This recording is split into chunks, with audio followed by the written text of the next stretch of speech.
Hey, alright, so today is Monday, October 3rd, and I haven't been on YouTube in so long. I apologize for that. So I thought I would just make a regular old transitional sort of update, separate from my life update, just because there's so much going on in both. So I'll start with the transitional update, which will be this video, and the next video will be life. And basically not too much has really happened transition-wise. I do have a few things I guess I could talk about. One is that I do have a surgery date scheduled. It's for January 9th, which unfortunately I moved back into school on the 23rd of January, but it only gives me a few weeks of recovery. But thankfully it's laparoscopic, and usually people are back up on their feet like right after surgery and feeling pretty good about a week to 2 weeks later. So I should be able to get back to school in time and have everything go well. So I was a little bit nervous about how close that was to me going back to school, but that was the earliest date I could get with this specific surgeon.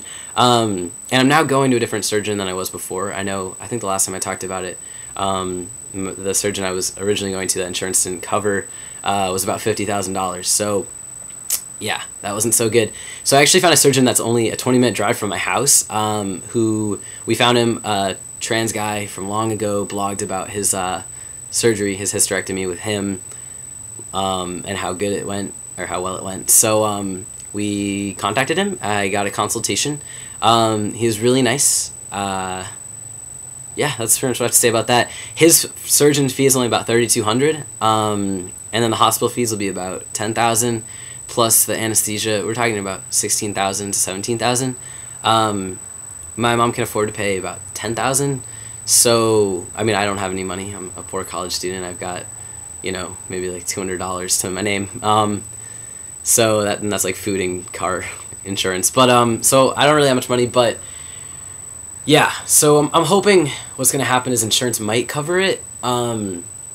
This specific surgeon said that he would send it in, being like, all right, I don't want to sit up on my knees so much, so I'm gonna go down. Okay, this specific surgeon said that he was going to put it in that I have endometriosis, which it's really likely that I actually do, which is scary to think about, but the cure for that is the total hysterectomy, so that's cool.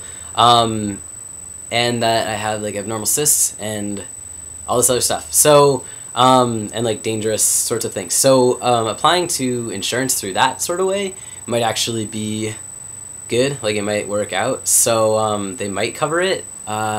However, when we contacted them, they said something along the lines of, yeah, but now it's going to be outpatient, because I'm getting it done at 6 a.m., so I don't have to stay overnight in the hospital, which would be more money. So I'm getting it done like super early in the morning. So it's technically an outpatient procedure, and insurance said they didn't require pre-authorization for that. So you bill afterwards to find out if they cover it. And for me, I was kind of like, really? That doesn't seem right, and it didn't seem right to my mom either, because it's like, so what if you go and get some like totally obscure surgery that like no insurance company would cover? Like, let's say I want to go get my like left pinky removed, because I mean you can modify your body in really any way, and if you get that done, and then that's probably an outpatient procedure. I don't know much about pinky removal, but and then you call up insurance. You're like, oh, here, bill this, and obviously they're gonna be like, no, like you had no reason to do that. So our problem now is finding whether or not insurance is gonna cover it. And I don't want to wait till after. Like, honestly, like I have to go through with it. I have no choice at this point. Like, come January, like it'll have been a year of like really awful problems that are only getting worse, like involving my hormone levels, involving just like that whole organ in general. So I'm quite overdue for this, and so I have to go through with it. And it's just really scary not knowing until afterwards what they're gonna do. So I'm a little scared about that. However, I'm really glad I have a date picked, and it's not going to take up my whole winter break, which is nice. I'll still get to relax a little bit. So that's kind of nice. Meanwhile, I'm still on the 80 milligrams of testosterone weekly. I don't know. I can't really remember the last time that I made a transitional update. So I'll say this. In July, my doctor put me on tamoxifen, which is a drug used to treat breast cancer, or after you have been cured of breast cancer, while you're in treatment, you use that. It blocks estrogen at the receptor. He started me on that, like assuming that this would prevent the negative effects of the high levels of estrogen that I have, which is most likely testosterone converting into estrogen. which having a high dose of testosterone isn't helping, but unfortunately it's the only way to balance it out. So I have high levels of both hormones, basically, really high levels, which is not good. And your hormones affect a lot in your body, a lot more than just, growing facial hair or having hip fat. They affect your moods, so much more than I expected. So I've been going steadily downhill. And so we're talking in July about, starting me on something else. So we started tamoxifen, which blocks estrogen at the receptor, and that was fine. I still had weird things going on. Still had some weird, I still had the really bad, ovary pain. I have a small, tiny cyst on my right ovary, which might be an endometriosis cyst. We don't actually know. No one really knows. I went to the gyno and everything, and no one knows why I'm in so much pain all the time. But, yeah. So the tamoxifen didn't really make a difference that I could tell, and it made my legs cramp. They were all, crampy and fuzzy, and that was a common side effect, and I was just like, no way, I'm going camping with my girlfriend. I'm not going to be... if you want to hear more about my girlfriend, that'll be in the personal update one. Cool. So anyway, so I was going camping, and I was like, I can't have, leg cramps. So the moment I stopped that, the leg cramps went. I was great, awesome. So then my doctor decided to start me on birth control, because birth control can prevent... What we were trying to do is basically prevent the, endometrial tissue, whatever stuff, the stuff that lines your uterus. I don't actually know what it's called. That stuff. Prevent that from forming, or at least keep it under control, because of the fact that if I do have endometriosis, which it seems pretty likely I do, the more often that forms, the worse endometriosis gets. So he put me on a form of birth control called Micronor that is progestin only, so it doesn't add estrogen to you.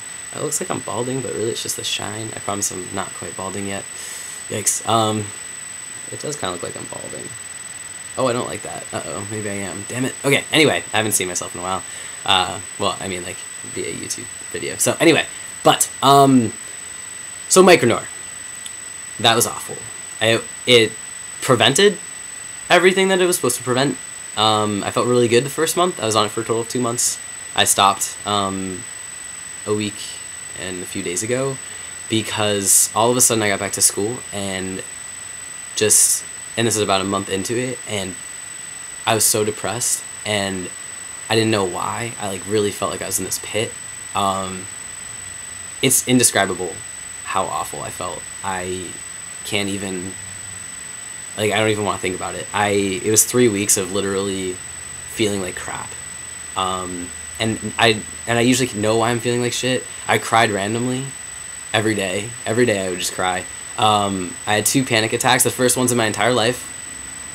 Those were awful. Those were really awful. And it was so physical and so chemical, and I thought I didn't attribute it to Micronor, the birth control. I didn't think that something so tiny, this little pill I took every day, would cause something like that. So I was just in this funk. I signed up for urgent therapy at the counseling center because I wasn't handling things. I was stressed, just anxiety and stress, and just sad all the time. I couldn't sleep. I was just sad all the time. All I wanted to do was sleep all the time. That's why I didn't make a video, because I was in this really awful place.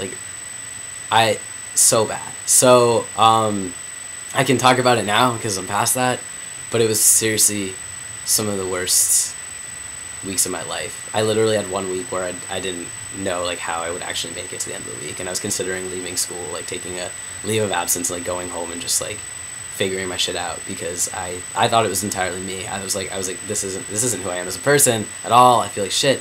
So anyway, around a week and a half ago when I was home, I looked up Micronor. I was like, okay, what are the side effects of this? Maybe, I don't want to blame my moods on chemicals, on other substances.